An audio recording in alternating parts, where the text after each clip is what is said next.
So Dan, there's weekends and then there's a weekend you just had. Let's talk about Saturday first. The Remsen, your first graded stakes win. What was that like? Uh, I'm still on cloud nine. I mean, the last 24, 48 hours has been just a whirlwind. Obviously, when your owner calls you and says they just bought a $5,000 two-year-old, you don't expect to go and win the Remsen, yet alone win a graded stake. So yeah, it's been emotional. It's been a good roller coaster, but I'm happy to be on it. So when you win the Remsen, there's only one thought. 2021, they're going to run a race in Course. May in Kentucky. What's the plan? Right now, the plan, like I've been telling everybody, we're just trying to stay healthy. Obviously, there's the Whitney, the Gotham, possibly the Florida Derby. At this point, we're just trying to stay healthy and come back from there. And will he be here this winter? I'm going to have him here this winter, yeah. So Parx will have a horse on the Derby Trail one way or another with Right, Brooklyn Strong. And Brooklyn Strong, absolutely. And then if we're lucky, we got Lioban, we can maybe make her go on the Oaks Trail.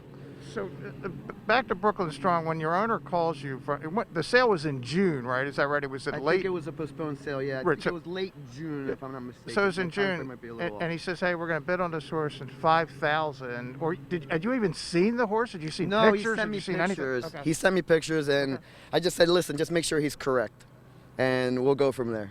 And he goes, "Okay, yeah, we pay 5,000." We. And when did you start realizing, hey, he's a New York bred, but he's not just a horse who's going to win a race or two. This is a good horse. We started putting him against. I think later on in his training, right before he ran, we broke him out of the gate. We took him to the gate to get him okayed, and I can't remember exactly who or what, but I remember we hooked older company, and they said, "Do you want to go with these older horses? My horse is a winner." Blah blah. We broke out of the gate and we absolutely smoked him. And I'm going, okay, this horse has some sort of talent. I don't know what, but he definitely has talent. So we went ahead and tried to enter him in the main special weight races at Delaware. The races just weren't going. We entered him for the tag of maiden 40, going long. And everybody's like, oh, you're going to run a first-time starter long. I said, this horse just tells me that this is what he wants. And he absolutely just did the first time, just choom, got the money. There's no chance anybody's claiming a horse for 40 that was bought for 5. Was that your theory? Yeah, my theory was, listen, we just paid $5,000 2 months ago, whatever it was. If they give us 40, at the time I thought it's a score. Now I won't take 40, obviously. Are you getting any offers? Is the owner getting offers? Yeah, we are getting offers, absolutely. Yeah.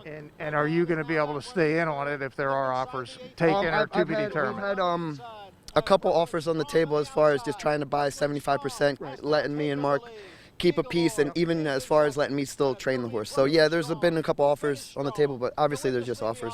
So we saw your great emotion after you won the races up on the New York Showcase Day. Yes. On Saturday, when you're in the stretch, you're trying to run down the favorite, the $400,000 Yeah. horse. What were you thinking as you're watching that at Aqueduct? I'm thinking, oh my God, I might win me a grade 2.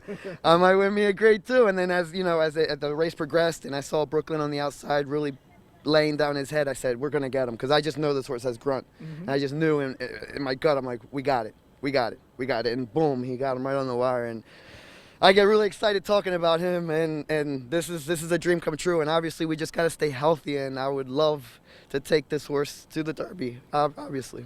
So it was Parx Day on Saturday. Not only do you win, then your buddy Kendrick wins his first grade one Cigar of his Mile. career. Were you still around, or were you gone by that time? I was already gone, but I watched it on the computer, on my iPad. Yeah, no, I was elated. I texted him right away. I said, you know what, you bring that energy for tomorrow. And he did. Right, which is what I was going to get to. So the next day you come back, and the New York bred $250,000 Lauban on the Prairie, who ran that same day as Brooklyn Strong.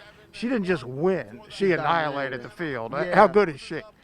Yeah, you know what? It was a New York bred race, so I still think she has some.